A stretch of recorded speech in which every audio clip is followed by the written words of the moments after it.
Welcome to the program. This is Politics Today, live on China's television. I'm Showa Kimale here in Abuja. Tonight, our attention is on the activities of the opposition political parties. And now, from what we are seeing, there seems to be some organization, regrouping, planning, strategizing, and re-strategizing ahead of 2027. A lot of things are happening, and we're monitoring for you. There are a lot of talks on the sidelines, and we're seeing what is going on. The opposition are talking, they are planning. Perhaps you've seen the video making the rounds on social media. There was a meeting in Kaduna two nights ago, I guess, about how President Bola Tinubu will be returned to Lagos. That's according to the former Kaduna governor, Nasiru El-Rufai. But what happens to the opposition party? The SDP has its own internal issues. How are they dealing with it? But we saw what happened today across the country, which will be bringing you up to speed on what is really happening. But again, tonight, we dig into another matter that is of grave concern. And that's the fact that 2025 budget, there seems to be a lot of discrepancies. Hundreds and hundreds of insertions. You heard about those years of budget padding and how lawmakers allegedly have inserted projects that are unjustifiable into the project. Billions of naira inserted in the name of empowerment of traditional rulers. We'll be dissecting and unveiling some of this for you tonight as captured in Budget's report. First, let me tell you what happened today in Taraba, where the Vice President, Kashim Shettima, has been talking about investment in Nigeria, and particularly mentioned Africa's richest man and founder of the Dangote Group, Aliko Dangote, describing him as the greatest black man in the past 300 years. The Vice President said this today at Taraba International Investment Summit, which will start Taravest in Jalingo, the Taraba state capital. Well, the president of Dangote Group, Aliko Dangote, is advising the federal government and state government to patronize local investors for economic development.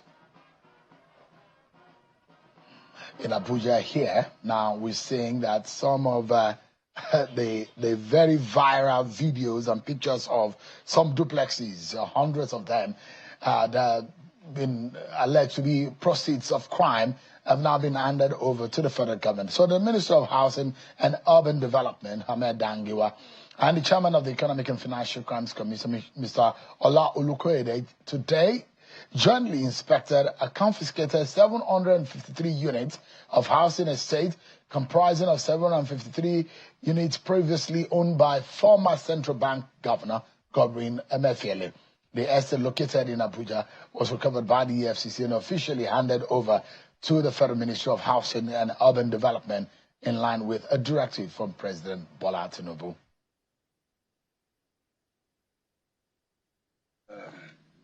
It's a testimony to the renewed hope agenda of President Bola Adebayo that gave us the go-ahead to do our work and ensure that we use the instrumentality of the fight against corruption to stimulate the economy.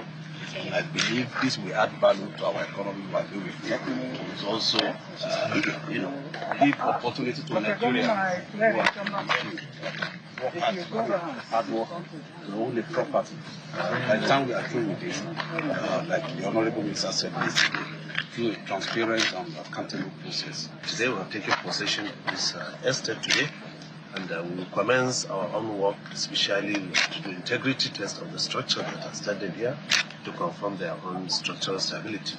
And then from there we go and assess how to complete them and then make them public for public disposal in order for government to recover some of the process.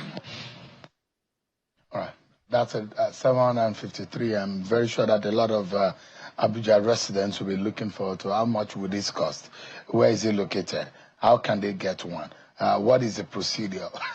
753 units of duplexes. That's enormous. That's a lot. Well, let's check out some of your political roundup stories, and we'll tell you more about the exciting stories and conversation we'll be having tonight on the program.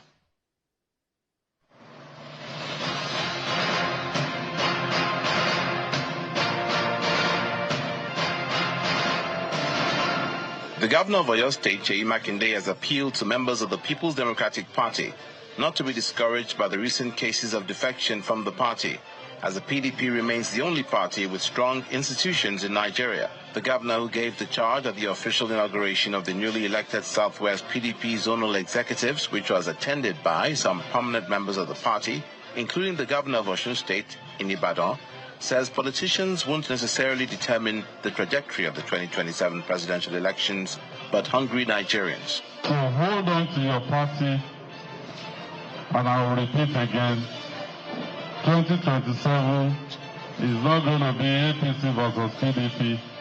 It will be APC versus the people that are hungry in Nigeria. The Senate has called for the immediate establishment of a military base in Hong local government area of Adamawa State following a resurgence of Boko Haram attacks in the area and other parts of the northeast.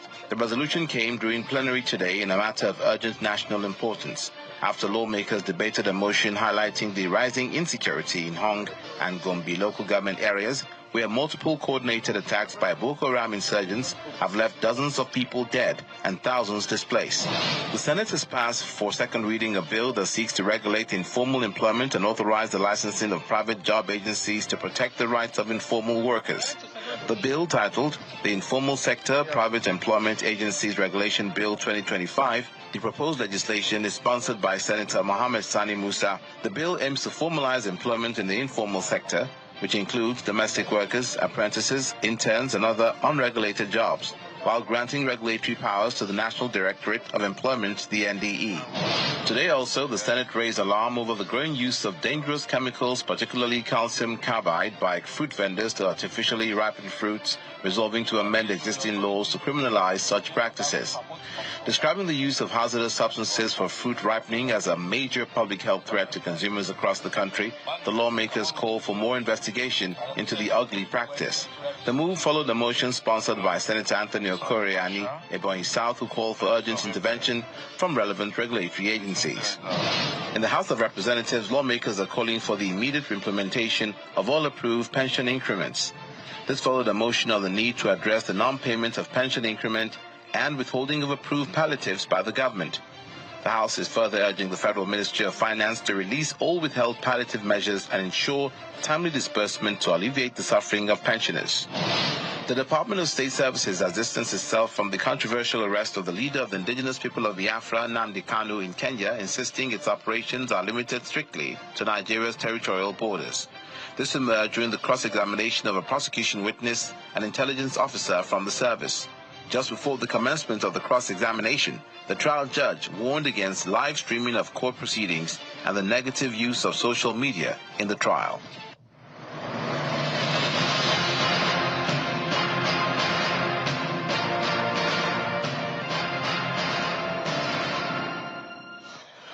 Thank you so much. There you have it. You've been served with your political roundup stories. Yesterday, we had a conversation about the fallout on the JAMB examination. So the registrar of the Joint Admission and Matriculation Board, Professor Esha Kolede, has dismissed claims of conspiracy against a part of the country following the technical glitch recorded in the 2025 Unified Tertiary Matriculation Examination, the UTME. The technical glitch affected 5 states of the Southeast Zone and Lagos, with many alleging that the board deliberately compromised the results of the Southeast candidates. But at a meeting with the management of the board, ahead of the release of the results of the rescheduled UTME examination earlier today, Professor Oloyede denies the allegation. Please, let us not descend to the level of those people who are parochial. I say it for the often time that they are with no conspiracy theory is relevant in this case. There is nothing to say North, South, Yoruba, Igbo, Hausa.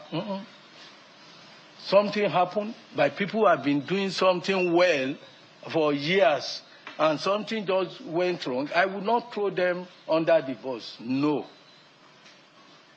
No. And I say it clearly, that those who want to take advantage of that, they are just deceiving themselves.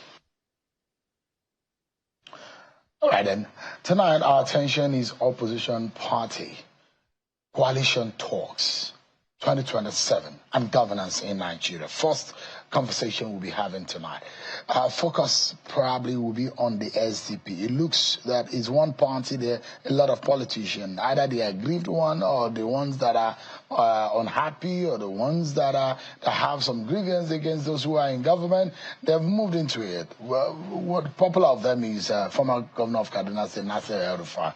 The SDP itself looks to me to have its own internal issues and perhaps trying to resolve it. So a few days ago, they emerged from a party leadership meeting where they have now informed INEC of the position of the leadership of the party. In fact, there are a lot of people who think that the party is in dire is in crisis and perhaps irreparable for it to be a strong opposition. But the party has since informed the Independent National Electoral Commission about the structure of its leadership, and some of those names that have emerged are probably consistent to what we're seeing, the likes of Mr. Gabam, the national chairman, the likes of the publicity secretary, and a few others that have emerged in that. But let's speak with the presidential candidate of the party in the 2023 election, Prince Adewole Adebayo. Thank you so much indeed for joining us tonight on the program. Good to see you, Shehu, and God bless Nigeria. Thank you so much indeed. We saw what happened. Does that affirm that your party has emerged from its crisis? Well, I don't see any crisis. In particular, the party is running normally. I think that now that many people are starting early, about 2027, there's now a kind of unusual attention paid to something that's a simple matter. We have not started using the word crisis. I think there was a meeting in the NWC. There were 12 of them. There's supposed to be 15. And from what we gather from both sides of the discussion, 11 people attended, including the chairman, secretary, and all of the rest of them. Now, majority of them say that they took a decision to fill 3 positions in the NWC, and I think there is a minority that says maybe they were not happy with that decision. But we are not getting involved in that because I'm not a member of the NWC, and no member of the NWC has come out to speak. So I think they're trying to work it out among themselves. The National Public Secretary is a member of the NWC, issued an official statement, and there's no other statement issued by the NWC since that time. So we don't want to get involved in it. They are very closely knit, and their chairman, Shehu Gabam, has been leading them quite well. They're very united. But there are those who believe that Shehu Gabam is not even the national president, the chairman of the party. There are those who are contesting that. No, there are those who are even asking the question about Dr. Oluwagunloye's position in the party. These are contestations within the party. No, they're not. First, I can tell you, Shehu Musa Gabam of Bauchi State is the national chairman of the party, duly elected at the National Convention of June 8, 2022. Nobody is contesting that, not a single person. And he remains the chairman. We like him. We're okay with him.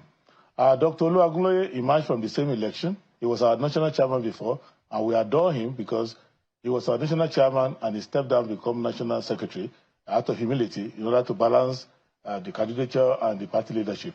So his position is also unassailable. Most of the comments you get are comments that are coming from people who are not in leadership. Some who have just joined and maybe they like to hug the media. But I can tell you, even in this latest discussion, the national chairman has been quite mature. He's not issuing any statement. National secretary has been quite mature. He's not issuing any statement. And I think from what I gather, they are meeting and they're working things out. The National Working Committee is the most active organ of the party. And at our convention, they were given powers to make decisions on behalf of the convention, pending convention, and on behalf of the NEC, pending NEC. I think they will work it out. It's an intra-NWC discussion, and they're not telling outsiders what they disagree about. But I think they made a decision and they will work it out. You know the fears of a lot of parties, because your part, the PDP, seems to be in some kind of disarray, and they agree that they are in some kind of crisis. And they have called on the likes of Bukola Saraki to say, come rescue the party, let's reconcile the party, let's resolve some of the issues. And those who are gravitating towards your party, SDP, it looks like the new bride. Nasir El-Rufai has seen that and thought that, oh, SDP is a party to use. There are those who are also thinking that maybe Atiku Abubakar is going to use your platform. And although that brings a big question whether or not your place, whether you'll be able to get the ticket of the party for the next election on that platform. So there are now accusations that maybe the kind of disease in the Malay that we're seeing affecting the PDP is going to affect your party. There are those who are already prospecting to say the opposition is in danger, and that there isn't going to be any political voice of dissent in this country, and there are forces that are bringing down opposition. Those are the fears that people have when they hear that this kind of crisis are brewing. No, let's get something clear. Many people, or some people who have been in politics for a while, may not be used to internal democracy. We in the SDP, we are used to it. If 11 people meet, 12 people meet, and they are tasked with a constitutional duty, and they want to decide it, majority of that body will decide it. We are not something strange to us. And if someone maybe doesn't like that decision, you're a member of that body, you can complain. It's a party that is free. So we don't have any crisis. As for those who want to join us, everyone is welcome to join us. And I have zero anxiety regarding what will happen at the convention.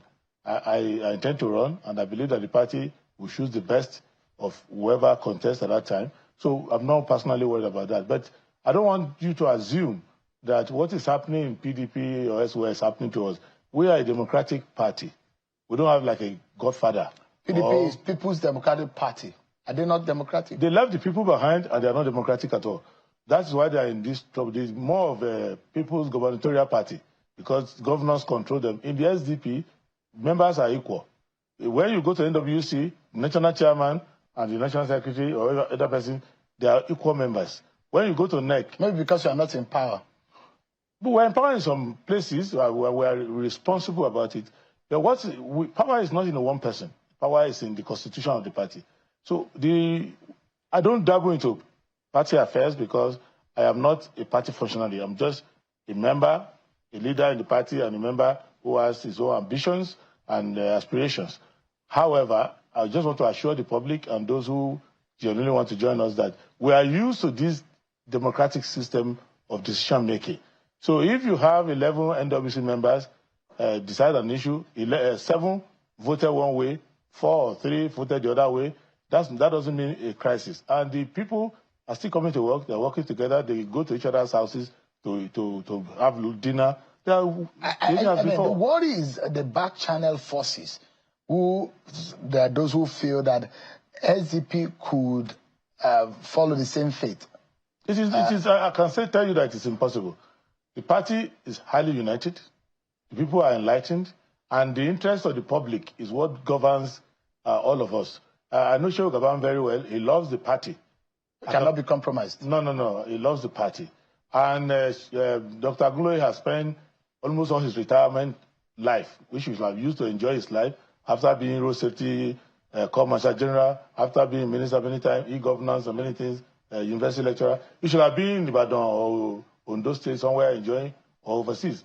He loves the party. So nobody in SDP loves the ambition more than they love the party. I personally, for example, I love the president of Nigeria, but I love the party a lot. And but would you be stepping down for Atiku Abubakar, for example? No, I will not. And he has not said anybody should step down. But there are talks that there are those of his friends who are already gravitating. You've seen meeting with Nasir El-Rufai, Atiku Abubakar. And there also, I'm very sure that you have heard that there's a possibility of SDP being used as a platform for the opposition. Let me say something if the PDP is not ready to be used as a vehicle of against the APC in the coming election. Let me say something clearly. Neither me, nor Vice President Waziri, Atiku Abubakar, or the other politician can use the SDP. The SDP belongs to Nigerian people. Nobody can use it. What can happen is that people who believe now that the SDP is right and the ideologies are right can come to the party and knowing that the party is open and democratic, you want to come in there and compete because you have the best chance of competing in a system that has not been bought over by anybody. But if you just think that the SDP is something you can use, it cannot be used. What you can do is, I like the SDP, I respect his ideology, I respect the work that has been done by those who are there, I want to join and contribute. That is okay. But if someone is sitting down somewhere, he wants to use something, you are not valued to be used. But if you want to join us, you can join us. What is clear, and I must respect Atiku Abubakar, Alhaji Atiku Abubakar, people are just speaking on his behalf. He knows what he wants to do. He has access to us. And we're not going to need a third party to tell us what he wants to do or all of that. When he wants to join the party, he will come to us and join the party. Until then, we don't discuss him because he appears to know what he's doing. He's highly experienced. He's been running for president for 32 years. You see him at Nasir El-Rufai a few times, and Nasir El-Rufai is now a member of your party. Does that give you any inclination of the possibility? Because it looks like Nasir El-Rufai is leading a coalition talks. And there's been, there was a video that's gone viral about how they're planning to unseat President Bola Tinubu in 2027. All of us. Are you aware? Are you part of that talk? First, all of us want to unseat President Bola Tinubu in 2027. I want to unseat him more than any other person. However, Atiku Abubakar is a Nigerian leader. He meets with various people. Some like to take photos with him and put in the media. Some want to meet him quietly. He meets hundreds of people every day. So it's not involved in any coalition led by somebody else. What I can tell you, and the SDP is led by Shehu Musa Gabam and Dr. Olu Agunloye and many of their leaders. It's not led by, he has not given me an assignment to do coalition on his behalf. He's not giving any assignment to my senior brother, El-Rufai. El-Rufai is not representing the SDP in any coalition. I am not.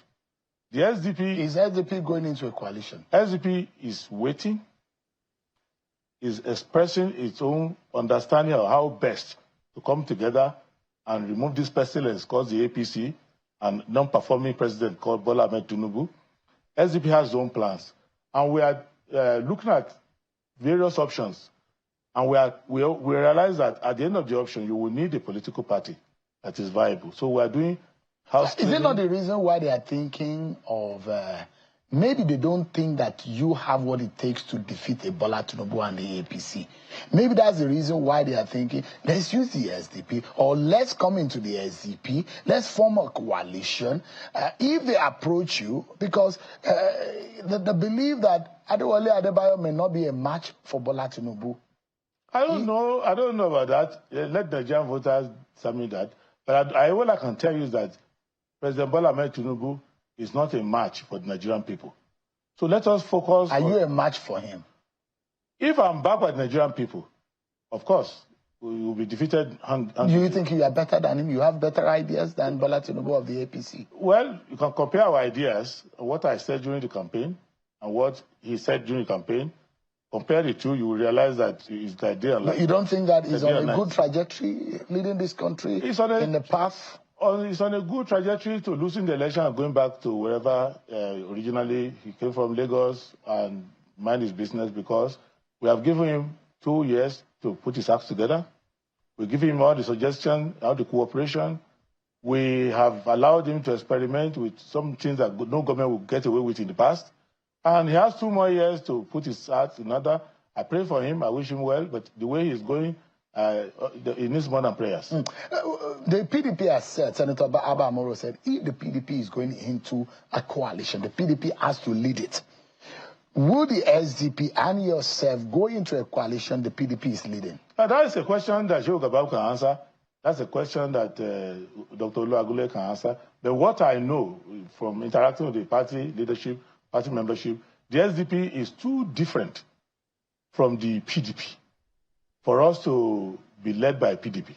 You will recall that even our national chairman was one of those who left PDP and came to SDP. And the reasons why he left, they remain the same. The party is united under one national chairman. The party is strengthening itself. From what I know now, we have 15 NWC members, and all of them are coming together. The PDP has had 16 years to prove to Nigeria what it is, what it means, and the PDP is in power in so many states. You can see whether they are doing well or not. So what I can say generally is that the SDP wants Nigerians to give us a chance. We are not going to be under any other political party, but we welcome every contestant. The fact that I am interested in running for president has not stopped me from working with the party leadership to attract people into the party. So working with the PDP, as far as you're concerned, is a disaster? No, I think PDP, I don't even know whether Senator Abamoro is in leadership of PDP. He's not a national officer of PDP or anything. He's like a minority leader of a party in the Senate. In Nigeria, he's not doing his work in the Senate. He's not showing minority leadership. He's not opposing the government policies. He's voting for almost everything APC brings before him. He was minority leader. He was there when they cleared one of their own members to become a minister under APC. So I don't think that PDP, with due respect, I don't have any personal grudge against. Those who say politically, isn't it commonsensical that it's going to be an easy ride, isn't it, for Bola Tinubu and the APC in 2027 if the opposition don't get together? See what happened in 2014. It was Bola Tinubu that led that movement, where 4 or so political parties came together to be able to defeat the PDP that said it was going to run this country for 60 years. And then those who say APC will lead this country for 60 years if the opposition is not smart enough to come together. Perhaps that's what Nasir El-Rufai is saying, to say they're meeting in Kaduna in the night to see how they will send President Bola Tinubu back to Lagos. Let me just say something clear. Let me say clearly. You have been in this business for a long time. How many times did you see Bola Tinubu in 2013 telling you we met in Abeokuta in the night, we met also in the day? This kind of work is not done on the pages of newspaper. It's not done in front of the media. So what Nasir El-Rufai is doing is not... First and foremost, from what I know, he's just another person like me. No, he's not. He has no authority of any political party to negotiate anything. In 2012, 2013, 2014, those people who were coming together leading political parties. And what is going on now is going on quietly. The leaders of the parties are meeting. The real people who have control over their political structures are meeting. It is not something that we want to discuss on the pages of newspaper, but everybody has their own style of operation. What we understand, and which is commonsensical political science, is that there must be one grand leader, challenger against President Tinubu in 2027. That person who is the candidate must carry along a large swath of the disenfranchised and unhappy Nigerians. Now, politicians have many ideas about how to arrive there. The SDP is talking to people outside our party, and I think we are making a lot of progress. But what you might be reporting and the personal travels of different people is not what is going on. What is going on is discussion along ideology, methodology, and accommodation. And when that time is right, what we are doing must be a surprise to the government in power. So it's not a... So there is a solid planning to unseat Bola Tinubu? So, clearly, but it's not the one about... It's not a series of collage of pictures of courtesy calls where somebody pays courtesy calls somebody... So it's happening underground. Yeah, or meet somebody... The talks are going on underground. Exactly. A lot of Nigerians are not aware of that. Or you leave somebody at the airport, you take photos together and say, yes, coalition. That is not infantile like that. It is something that is deep, because in addition to having a genuine grouse on behalf of the Nigerian people against the non-performing government of President Bola Tinubu and APC, even we who are in the opposition have differences. And we must work out those differences first before we can go and challenge the person who is now there. But if we don't work out our differences first, clearly we'll later discover in the middle of the struggle that we are incongruous. So some of this, it looks to me that there are some nocturnal, some quiet, secret... serious discussion that is not on the page of APC and Bola Tinubu should be worried. Well, they should be worried first about not serving Nigerian well. They shouldn't be too worried about losing the election. They should be worried about disappointing the people. The office of president is not a monarchy. With Bola Tinubu's political sagacity. His political sagacity should be translated to the welfare of Nigerian people first. You see, all this sagacity, all this you are talking about, it is when you are looking for power. You are looking for power to serve the people. This is not a movie. People are dying of hunger. There's insecurity. Every time you read the news, I see your face. You feel sad because you want good news. You want good news when you are reading the news. You don't want people are being killed, the terrorists in Hong, all these things. You don't want that. So if you have sagacity, use the sagacity to run the lives of Nigerians. Is Peter Obi part of this conversation that you're having? I don't think he wants anybody to be talking about what he's doing because he appears to have he has more discipline than some other people. So you don't see him, he goes away. But Peter Obi goes quietly, he has meetings with people, he doesn't expose it to the media. He's a highly disciplined person. He knows what he's doing. He has his own plan. Would you be able to work with him?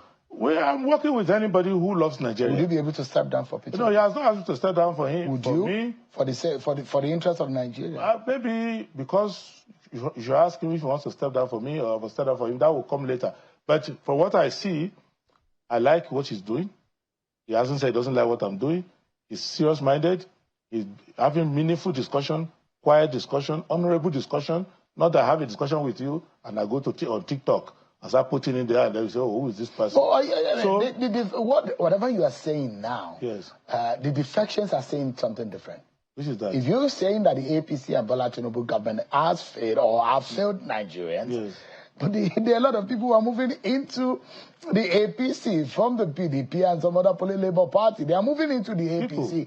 And it gives a sense that there's something good going on in the APC where everybody wants to be part of. Are you also planning to go there? Which people are moving to the APC? In Delta State, it was the old state that moved, a structure of the PDP that moved into the APC. The Delta people haven't moved. The suspects have moved. So, and they know what they are doing. You see, if they are making it easier for the Nigerian people to identify where their problems are. What I see is that the people who are mismanaging the affairs of this country, they are in different political parties, but for some reason, to make it easier for Nigerians to identify them, all of them are now lining up in the same, you know how we do it in criminology where you have identification parade. So all of them are in criminology where you have identification parade. So all of them are going to APC so that it can be easy for Nigerian people to know that if you are part of a government that has been oppressing the people for the past 10 years, it is better for us to have all of them move towards APC instead of pretending to be in the opposition. In fact, some of the people who are moving from APC to SDP, for example, other places, we have been advised to watch out for them, whether they are Trojan horses, whether they actually haven't left the APC. They're just coming to come and cause confusion on our side. So we are happier to have the people who have been poorly performing, mismanaging resources, who are not accountable for trillions of naira and wasting the time of Nigerian people. Let them move to APC so that when we are campaigning, we don't have to be confused. We just point to them where they are there. But what is most important is that the opposition is talking seriously. It's talking the way it should be done. And there are many heavy issues where we don't agree with each other, and we cannot come together to remove a government that is doing poorly if we ourselves don't agree on what we are going to do when we get there. So once that is worked out, I can tell you the people of Nigeria will be proud of the SDP and what we have brought about in 2027. Prince Adewole Adebayo, 2023 presidential candidate of the SDP. Thanks so much indeed for that. Thank you, and God bless Nigeria. I appreciate it. We'll take a break, everyone. And when we return, this money stolen, is the 2024-5 budget padded? Is President Bola Tinubu aware that there are frivolous insertions, unreasonable, unquantifiable, and unjustifiable insertions into the 2025 budget? Mind-boggling. Budget is here on the program tonight to review some of what will shock Nigerians about what has gone on in the 2025 budget. That's going to be after this break, everyone. Let us go. It might not be the most exciting news if some of the allegations being made by budget is anything to go by. the senseless insertions being described.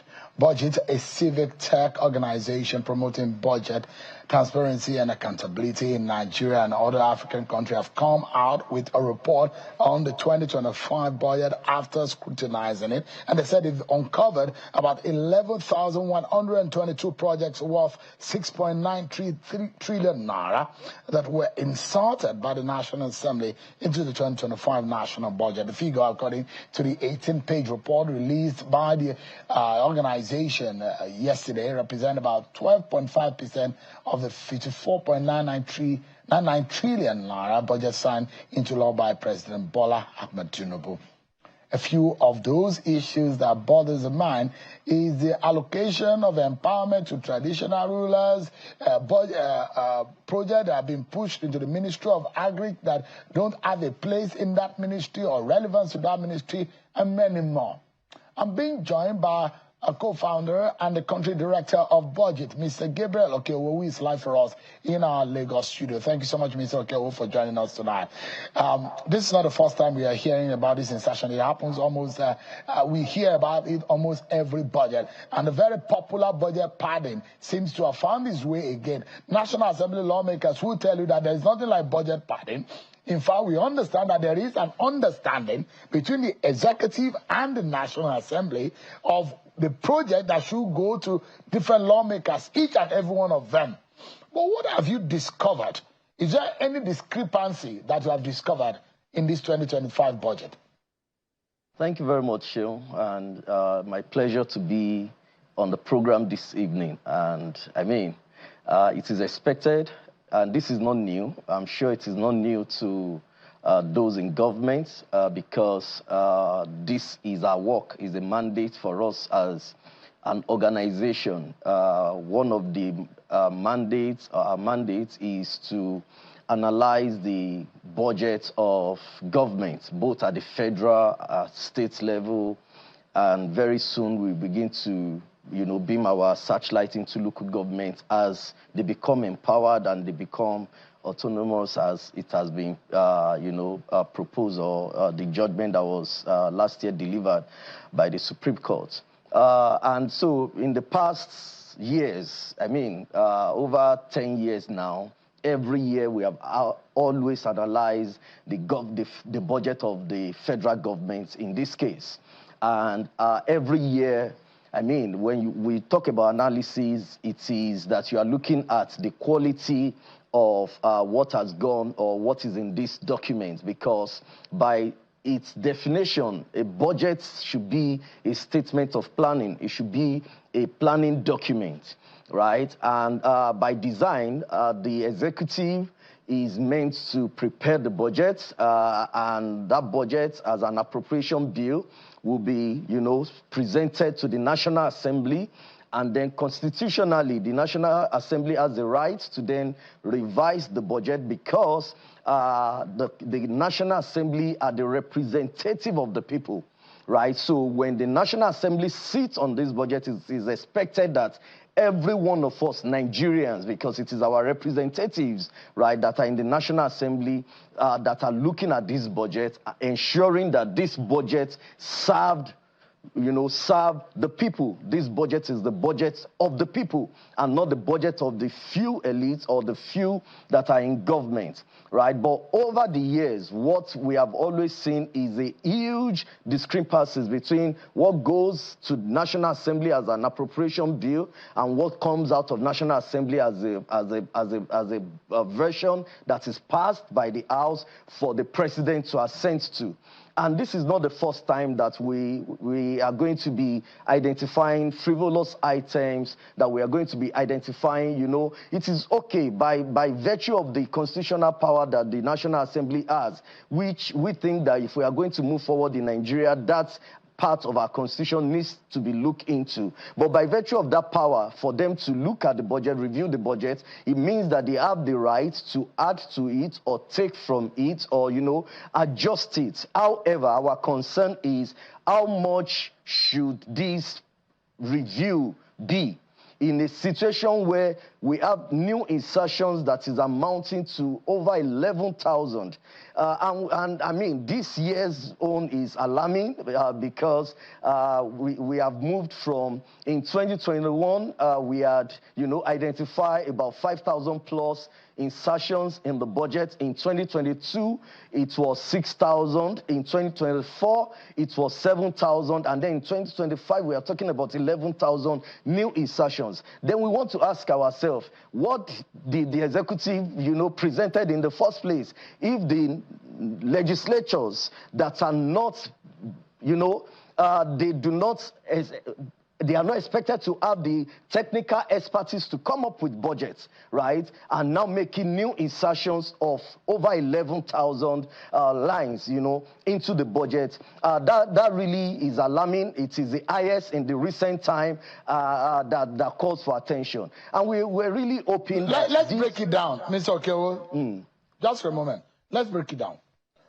And I'd like our viewers to know, and I've been part of conversations like this for several years. And I've had conversation about those who think that untoward activities and spendings have gone into the budget. And the argument will be constituency project. This is where these issues are. This is what you have identified. It is established that constituency project is not a crime, is it? It's established. Right. We can accept it because they are representing a constituency, and it is okay for them to have provisions to provide targeted intervention in the constituency that they are representing. Fine. Now, the fact is that each lawmaker is allowed to bring a project to his own area for the development and the joy of his own people as a contribution to his own constituency.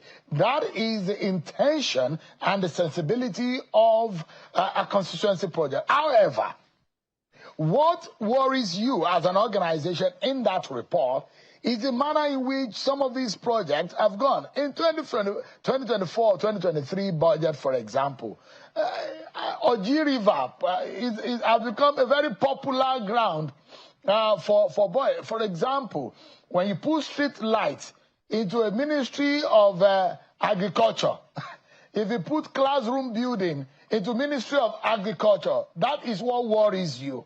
For example, part of what you have identified in your report is the fact that you have identified glaring anomalies in the budget to include 1,477 streetlight projects worth 393 billion, 538 boreholes totaling 114 billion, 2,122 ICT projects valued at 505 billion. However, there is also 6.7 billion naira earmarked for empowerment of traditional rulers. And it does look like senselessly or unreasonably, some of these projects are being put in places that do not belong. Is that what you portrayed in your report? I mean, I read it, and I thought that is what you represented, that some of these are discrepancy. They're not supposed to belong in those areas, and they are being used to funnel funds out of the budget. Is that what you represented? Sure, yes. But before I come to that, I don't want us to lose the technicality of it. I mean, we all plan to carry out an intervention or project. A good planning will tell us that, there should not be too much variance from your estimates, right? So if you have planned to spend 100,000 or you have planned to execute, 20,000 projects, at the end of the day, if there is going to be variance, there should be maybe some room for a bit less than that or a bit more than that. But we are saying first, 11,000 new line. If he's not communicating anything, maybe the National Assembly is communicating to the executive that they have not done justice to the document they presented to them, and they are in better position to plan for them. Because it is still the executive that will implement this budget, right? Now, if the legislators are the ones that are giving you 11,000 new new items. The first question there, before we go to the quality of the insertion, the first question there is, what tie, does this 11,000 new projects as to the original plan that the executive presented? And why is it that if the executive presented this number of, or presented this version of budget, it came back with 11,000 new insertion, and there is no pushback? There is no conversation to come to the table to understand why this new insertion. Now let's go to the quality, which you mentioned, and it is, of course, that is in fact the major concern. Because when we look at all of this item, it would then look somehow for me to sit here and be arguing that a street light should not be done, or a borehole should not be done, or a vehicle for traditional leaders should not be bought. No, we are not saying that. We are then saying, how is it placed in a situation where, let me give you an example. Part of this 11,000, there is a 700 million, right, that is budgeted to the Center for Agricultural Mechanization in Ilorin to provide an ICT and CBT center. What happens to the Ministry of Education? What happens to the agency or the agents? What happens to JAMB to carrying out this kind of intervention? Right? And then over the years, when you look at this 11,000 new insertion, 4,000 plus of this 11,000 is to one ministry alone, Federal Ministry of Agriculture. What is happening in that ministry? Why is it easy, right, for us to always dump new insertions in that ministry, and yet we have not been able to establish that all the dumping and all the intervention in that ministry is meaningfully contributing to the revenue generation capacity of Nigerians, or is improving our agricultural output, or is improving the farmers, the life and the livelihood, or the economic well-being of the farmers. Right? And this is our concern. And you have mentioned there are some notorious agencies that we know. The Federal Ministry of Agriculture, the Federal Cooperative, is it College or G River? Quite a number of them. You will see an agency of government that is in charge of maybe dentistry or research, building classrooms, far away from a region where they do not have presence. What is the quality of the supervision and oversight they are going to do on that project if they have the capacity to carry out? And in the first place, what capacity do they have to carry it out, right? A Center for Agricultural Mechanization that wants to construct an ICT and CBT center. By my understanding, ICT and CBT center in the Nigeria that we live today are centers that we cannot have enough of them to be able to cater for the number of persons that write exams that that needs to gain the ICT skills here and there. But yet, when you now see this kind of line being assigned or being given to agencies that have no mandate to carry out such, it then calls for questioning. And we are saying, if this government that came into power... Mr. Okeowo, for us to make sense of this and perhaps wrap up this conversation, is that it does look to me like deja vu. But because this has happened over and over and over and over again, it does look like our budget has become a street of a crime scene.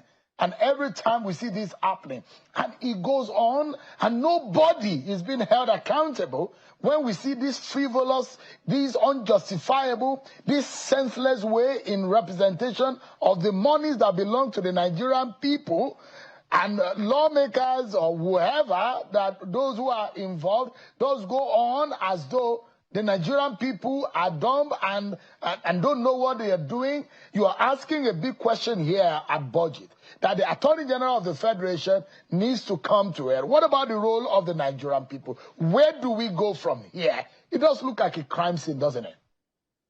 Sean, what I'm expecting, the kind of reaction I'm expecting from the government, either from the executive or the National Assembly, is to say, yes, we made this provision because we make it in the interest of our people, and let the government, right, create a system that allows everyday Nigerian to monitor this project, track this project, and provide feedback. We have been, this is what we do. But over time, thanks to the intervention of the ICPCs and the EFCC, they are intervention has helped in the recent years in reducing the rate of abandoned projects or fraudulent projects that are fraudulently delivered, but there is still a lot to be done. If this government is going to make anything good of this budget, let this government come out, let this government pledge its commitment to ensuring that monitoring and evaluation system will work in this country, and where we see that items that have been budgeted and allocation has been made for, has been backed up by disbursement, is not properly delivered, let us see that somebody is brought to justice,